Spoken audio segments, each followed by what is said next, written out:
Om Namo Venkatesaya. Shuklambaradharam Vishnum Shasivarnam Chaturbhujam Prasannavathanam Dhyayet Sarva Vignopashanteye Vyasaya Vishnu Rupaya Vyasa Rupaya Vishnave Namo Vai Brahmanideye Vasishtaya Namo Namaha. Tismarana Matrena Janma Samsara Bandhanat Vimuchate Namastasmi Vishnave Prabha Vishnave Lakshmi Nata Samarambam Nate Amuna Madhyamam Asmadacharya Paryantam Vande Guru Paramparam Partaya Pradibodhitam Bhagavata Narayanena Swayam Vyasena Gratitam Purana Munina Madhye Mahabharatam Advaitamritavarshiniim Bhagavatim Ashtadashadhyayiniim Ambatvamanusandatami Bhagavad Gita Bhavadveshinim Vasudeva Sutam Devam Kamsachanuramardanam Devaki Paramanandam Krishnam Vande Jagadgurum. Om Namo Venkatesaya. My pranams everybody. So we are in chapter 10, Vibhuti Yoga, Bhagavan's opulences, majesties, and he has described about himself as well as about his bhaktas. They keep on chanting, thinking about him and chanting about him, and then Bhagavan says, to those people I give them the knowledge. Through that knowledge they will ultimately reach me. That's what it is. Also I reside in their hearts, remove all the, dispel all the ignorances, and then through that knowledge they are able to see me inside them. So then Arjuna started asking the question. So he said that, whatever you have said, I have listened to that, and I've heard this from people like Vyasa, Narada, and others. So obviously, what you say is in line with what they have said, and therefore I accept totally whatever you have said. So let's move on to the what he said subsequently. Sloka number 15. Hari Om Guruji. Hari Om. Swayamevatmanatmanam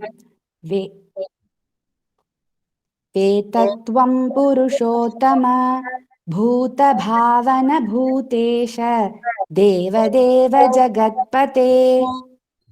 So he's telling Bhuta Bhavana, that means who is the person who is the origin of all these living beings in this universe. Bhutesha, who is the Lord of all these living beings in this universe. Devadeva, who is the Lord of all the Devatas. The first question which Yudhishthira asked, Kimekam Devatam Loke. So he is the Devadeva. That means he is the Lord of the Lord of all the lords of this universe, all the gods, and therefore he is called as Devadeva. Jagatpate, he is the Lord of this entire universe. Jagatpate, the word, the Sanskrit word, Jagat itself indicates the nature of this universe. That means Jayate, that means it is born. Gachati, that means at the time of Pralaya it goes back. Thi is half of Ti. Ti means Ta means Tishtati. That means it remains. So half of it means gives an appearance of existence. That means it is not a permanent existence, it's only a temporary existence, and therefore it is adjusts as it. So Jagat means it itself talks about the nature of this universe. It is being created, it remains for some time, and then it gets annihilated. So to this universe, you are the Lord, Jagatpate. So you are the only person who will know about yourself. No other people can know about it. That's why he's saying Swayameva, you yourself only. Atmanam, Atmana, Atmanam. By yourself, you will know about yourself. Veta, that means you will know. Veta means no. Tvam, you will know about yourself. So that means Purushottama. Oh, the best among all the Jivatmas is addressed as Purushottama. So all the adjectives, Bhagavan is being addressed by Arjuna like Purushottama, Bhutabhavana, Bhutesha, Devadeva, Jagatpate. So that you can see the kind of transformation that has taken place in Arjuna from lamenting in the first chapter, coming to this chapter 10, he has completely understood the Bhagavan as such, and therefore he's addressing him with all this, this Sambodhana. Then you are the only person who can know about yourself, because nobody else, because Bhagavan himself said at the beginning of this chapter, he said that neither the Devatas nor the Rishis know me, because I am the person who is there from the beginning of this universe, whereas these people came in between, and therefore they don't know my true nature. Again, the same thing is being acknowledged by Arjuna, saying that nobody else can know about you fully, only you alone can know about yourself. That's what he's saying. Tvam Veta, that means you know about yourself. Swayameva, by yourself only. Atmana, Atmanam, that means through yourself only, through your own mind, you will know about yourself. Nobody else can know about you. So that is what Arjuna is addressing this in this sloka. Let's move on to sloka number 16. Vaktumarhasya sheshena divya hyatma vibhutayah yabhir vibhutibhir lokan imam svam vyapya tisthasi. So Vaktum Harhasi Aseshena, that means Asesha, Sesha means living. And in fact, the same word comes in this Vishnu Sahasranamam. That's what this Yudhishthira says. That is when this Vaishampayana says, Shrutva dharmana seshena aseshena. That means leaving nothing behind. That means completely. So you are the fittest person. Vaktum arhasi. Arhasi means you are the fittest person. You deserve. You are the person who can talk about it without leaving anything behind. What? Divyahi atmana vibhutayaha. Divya means this is a divine, you are the divine person. Certainly, Atma, about your own self, Vibhutayaha. That means you are all your opulences, all your majesties. All these things you can talk about yourself only, your Aishwaryam. All the Vaishwaryam of yourself, only you are the only fittest person to talk about too, because nobody else knows. That's what has been the conversation going on so far. Nobody else knows completely about Bhagavan. Only Bhagavan alone knows about himself. And therefore, you are the fittest person to talk about your Aishwaryam.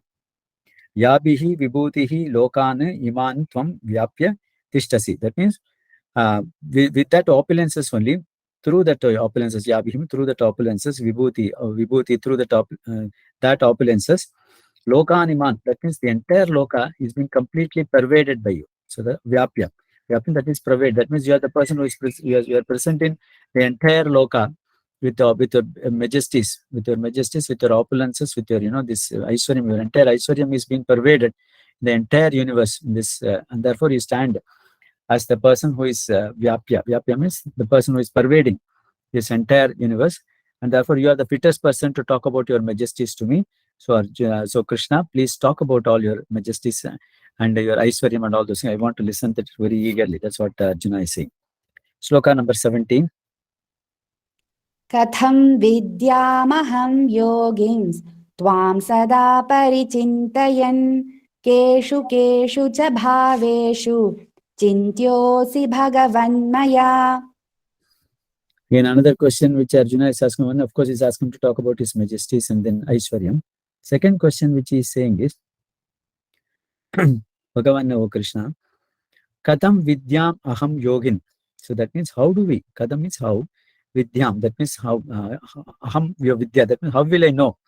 So the supreme majestic, your supreme majestic things, sada parichintayan. So that means how do I always remember about you? You are a greatest yogi. So that person of this yogi, how do I always remember about you? Because all along in the previous chapters, everybody is prayana kalepi. Mom's spritva. That means at the time of leaving this body, a person who leaves me, who thinks about me, he will ultimately reach me. So that thought is always in the mind of Arjuna. And therefore, how do I always remember about you?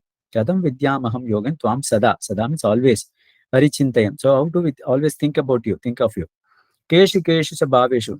So what are the different ways, different natures, different bhavas that we can think, chintayosi, we can think about you? Maya, by me, O Bhagavan, O Arjuna, O Bhagavan, O Krishna.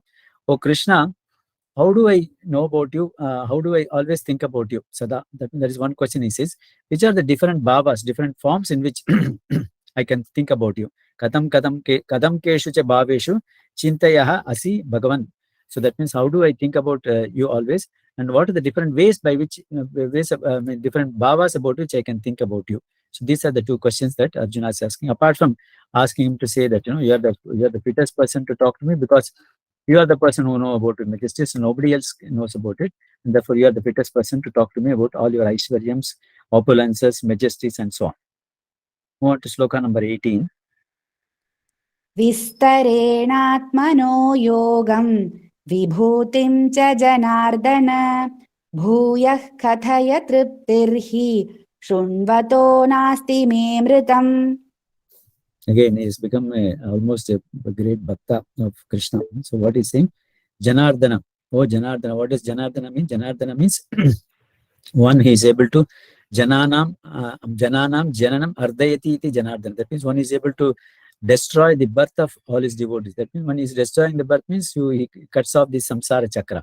If a person is not born, means that means he has gone into Vaikuntha, and therefore there is no question of getting born into this world again. So that is the meaning of what Janardana. So he's talking about he wants mukti, and that's why he's addressing us Janardana. Mokshamiche Janardana. That's what one of the slokas says. So Janardana. So Janardana, who is able to destroy the birth of your devotees. Vistarena. Give me in detail. I don't want a very summary. You don't say in summary form what is it that you are about. I want vistarena. That means very detailed atmanaha about yourself. Yogam vibhutim. That means your vibhuti yogam. That means your majesties.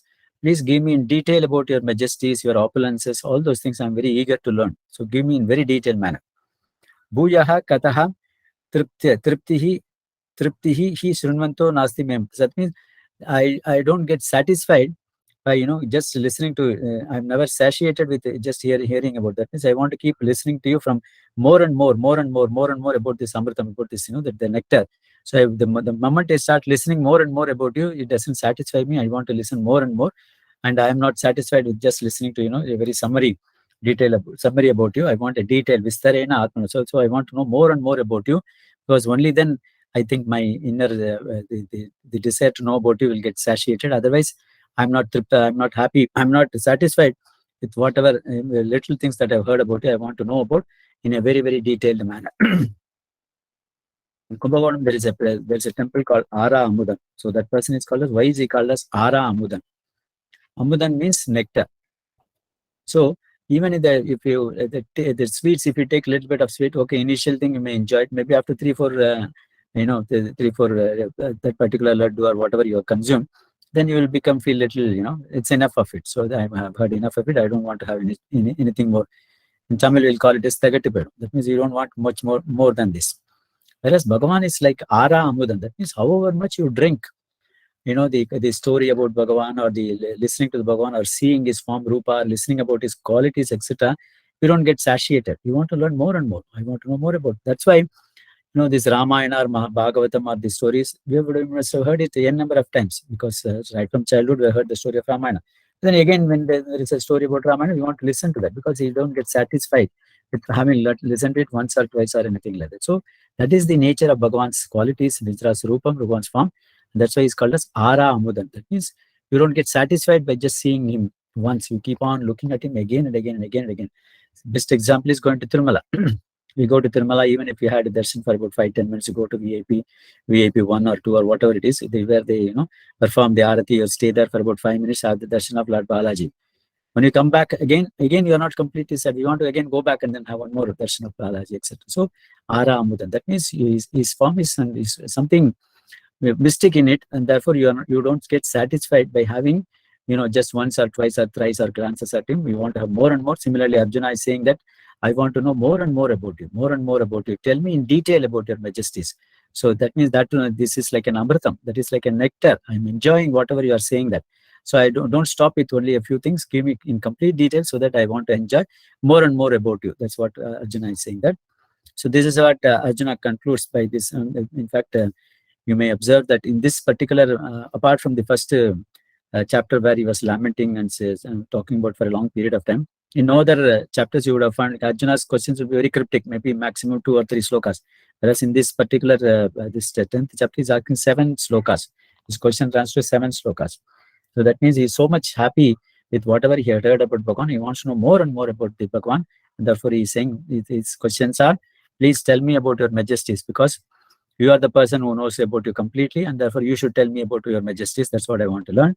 Secondly, how do we remember about you always? So I want to have the thought of you always. So how do I do that? And secondly, which are the different ways or bhavas in which I can think about you? So this is what is the third question. And then he concludes by saying that, please tell me in detail. Don't summarize and then say, this is what it is. I want to know more and more about it, because I enjoy listening about your majesties and glories. I want to have more and more of it. And therefore, please tell me more in detail about that. That's what Arjuna's question is. Now, what does Bhagavan say? Let's move on to sloka number 19. Shri Bhagavanuvacha Hantate kathayishyami divya hyatma vibhutayah pradhanyatah kuru shrestha nastyanto vistarasya me. Hanta, that means okay. Bhagavan is saying that is yes, I'll talk to you. So you have requested me, and therefore I have to talk to Hanta. Hanta te katayishyam. So I'm going to tell you about it. Divya, my divine. He Atma Vibhuti. That means my divine glories and majesties. I will talk to you about that. Pradhanyataha Kuru Sreshta. Kuru Sreshta, oh, the best among the Kuru clan, oh Arjuna. Na asti anto vistarasya. That means I'm going to talk to you only my prominent majesties. Although he asked him for about this detail about that, because there is no end. Na asti antaha vistarasya. That means there is no end to my majesties. That means limitless. That's why Bhagavan is called as Anantaha. Why is he called as Anantaha? There is no end. There is no end to his form. There is no end to his qualities. There is no end to his rupas. There is no end to his, this majesty. So, and therefore, he's called as Anantaha. So Bhagavan says, yes, I'll talk about you since you have asked for it, but I'll give you only the major pradhanyam. That means the most important things. I'll talk about that because there is no end to my opulences.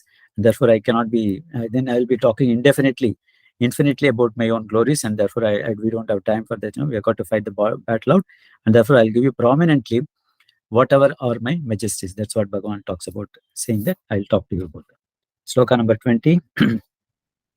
अहमात्मा Gudakesh सर्वभूताशयस्थितः अहमादिश्च मध्यं च भूतानामन्त एव च.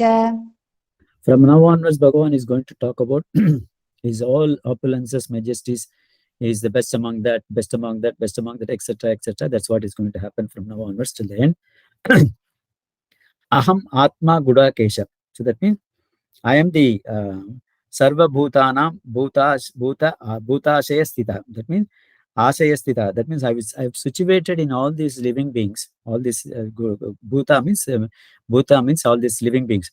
In all the living beings, I reside inside them as the inner core. Aham Atma Gudakesha. Gudakesha means a person who has overcome his sleep. Arjuna is called as Gudakesha because a person was very great yogi. He was able to overcome his sleep also. Gudakeshi. That's all. That's what it is Bhagavan is talking about. So, or other meaning of Gudakesha is also, Kesha is also means beautiful hair. So he has got a very beautiful hair also. That's also another meaning of that. So he is saying, Arjuna, I'm going to talk to you about Sarva Bhutana. I am the person who is residing in the Atma of every one of the living beings. As the inner core, I am the Atma of everybody. So that's what he's saying, Aham Atma. Aham Adishya Madhyamsya Bhutanam Antayevacha. For all the living beings, I am the beginning, I am the middle, and I am the end. What does it mean? Bhutanam, beginning means I am the creator. So that means all these bhutas, all these jivatmas are created by me. Bhutanam, all these beings are created by me. Bhuta, that is Adi. Madhyam means they are all living in this world. I am the person who is sustaining all these jivatmas by providing them whatever is required for their sustenance, like, this food, air, water, all those things. Everything is being provided by me for their sustenance, and therefore I provide the necessary things for the sustenance in this world. Continue to live in this world. Antamcha means at the time of this, they got to leave this body. I'm also the person. The death god is also Bhagavan's Yamadeva. Is also created by Bhagavan, is an aspect of Bhagavan, and therefore he's also, I'm the end for all these jivatmas also. So I'm the creator, I'm the sustainer, and then I'm the annihilator of this. Maybe you can take it as at the time of Pralaya, Bhagavan is the person who annihilates everything, and therefore that is also another way of looking at it. So I'm the beginning, I'm the middle, and I'm the end of all these jivatmas. That's what Bhagavan says. I'm the core of all these jivatmas. I reside in each one of them. I am their creator, I am the sustainer, I am the annihilator of all these atmas. So that's what it is.